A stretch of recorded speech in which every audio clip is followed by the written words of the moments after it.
G.I. Joe, the new action-packed film that hit the cinema this year. G.I. Joe, for those that don't know, is a film which is based on a toy line / TV show made by a company called Hasbro. These are the same guys that has made Transformers and sold the toys for them. What did I think of this film? I enjoyed it. It was a mindless action film, but it's just one of those films that you just go see. You just want to see big explosion, good fight scenes.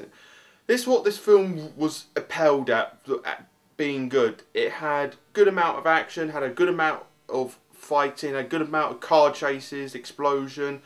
But this film did something a little bit better than that. It did something which some action films don't do, most modern action films don't do sometimes, and that is actually develop on the characters and actually explain their backstories and explain to us who they are and what they are. But let's get the story partial bit out of the way first.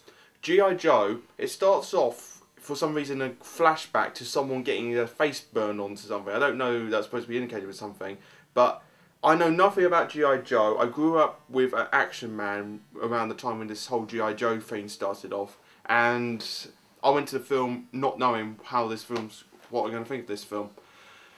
G.I. Joe starts off in the so-called not so near future, when a guy called James McConnell create this warhead for, like this nanotechnology warhead, which is able to destroy a whole entire city or tank in one go with the little nanite robots. So yeah, this character James, played by Kristen S, hired this group of people led by Duke and another character called Ripcord, played by Duke, played by Cheney Timber, and Ripcord, played by Marlon Waltons, I believe. Both of these characters are quite... The guys play them, they're funny, they're cool, and etc. They get attacked by a certain group of people we don't know about at this point in the film, and led by the Bonis, I believe you pronounce it, played by Sarah Miller. And they get saved by a certain group called the G.I. Joe team. And in the team you get Scarlet, Snake Eyes, and Heavy Duke. These are some of the main characters supposed to be in G.I. Joe. And they're taken back to their base called the Pit, which is based in Egypt. Again, I don't know nothing about G.I. Joe. I don't know where their base is supposed to be, but they're supposed to be an all-American team. Wouldn't their base be based in America? I don't know. It's just one of those things you're like, should that be... Never mind, just one of those little things, complaints about. But one of the biggest complaints I got about is actually the soldiers in this film for the bad guys. When you first see them, you just see him walking down the mountain, attacking Duke and his team, and it's like shoot, shoot, shoot, and it's like bullet bang off. Okay, I accept that. They got really heavy armor. They're supposed to be a bit of an action film. Then they get a rocket launcher, aim it directly at one of them, doesn't kill him. He still goes, and I'm like, isn't some laws of physics supposed to apply here? And then later you thought, okay, that's a bit of a piss take. I thought, okay, maybe they might explain it later why he doesn't go flying backwards. But then you just find out there's just like some stupid serum stuff that they put into their necks with some robotics, and that's it. It never fully explained. It's like, okay, they're super strong, I accept that. But why? It's one of those stupid things you can't let go. This film apply upon very well that normal action films don't sometimes. So it's the character development in this film. Some of the character development for all the characters is brilliant. It's one of those films when you look at it, you go, wow, that's okay. I understand that character. I know why this character's like that, and this character's like this. Like you get the understanding of the backstory for Duke, Ripcord, and the Bonis, because those three characters got some history between themselves, and especially between Duke and Bonis. And another few characters that you get backstories for quite a bit is Snake Eyes and one of the main bad guy called Storm Shadow. Their backstories really look upon, and it's actually very well done. And they have a tremendous fighting scene at the end of the film. I tell you one thing, if that guy Storm Shadow come back for the fucking sequel, it'd be a bit of a piss take, because let's be fair, if you have seen the film, you're going to understand what happened in the very last scene of the film. He gets stabbed, cut, electrocuted, and fall through the Antarctic ice. I know it's supposed to be an action film, but if he comes back, they better have some good idea how they're going to bring him back, because it's going to be a bit stupid if they do. One of the other things which I've complained about this film is the only character I actually knew about before even going into this film. The only thing I knew about G.I. Joe is G.I. Joe, real American hero, a team from America, fighting an evil force led by Cobra Commander.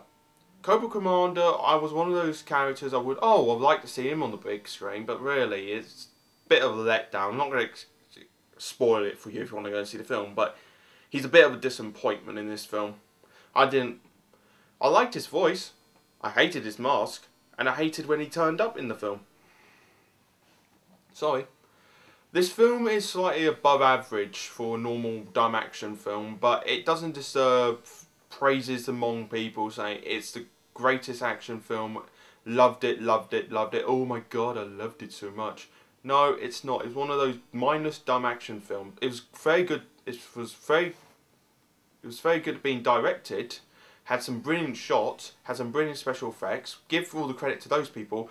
Actors were really good as well, well picked, well chosen, and the story wasn't that badly written. It just, some of the decisions they made in the film was a bit like, okay, we take something from there and we put it in here. It's like the suits what Duke and Ripcord were wearing, they remind me a lot of the Iron Man suits, and here's some comparisons to it, but it's a bit of a piss take when you take something that's already well known and you put it into something else film. I know that's referencey, but at least you can hit it up a little bit. I don't know if that's just me picking at it.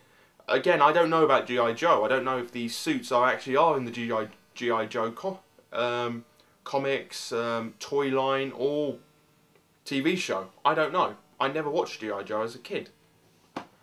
So yeah, you're going to get my final verdict at the end. You're going to see the trailer. And I hope you enjoy watching this review. If you do, watch some of my other reviews, etc. See you around.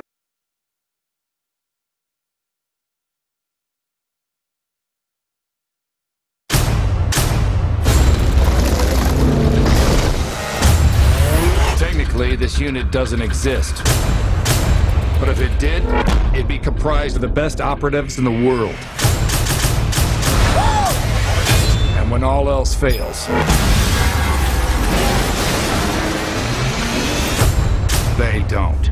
I want in. Round up! Standing in front of you, a Delta 6 accelerator source. Careful, they're worth millions of dollars. Millions of dollars, got it! Oh, my bad. We'll have it again. This is General Hawk. The mission is a go. Here they come. Go, go, go! We're running out of time. Eject!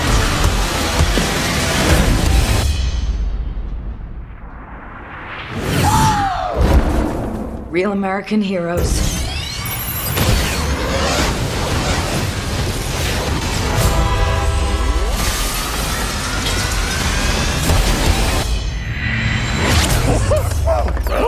Okay, that was crazy.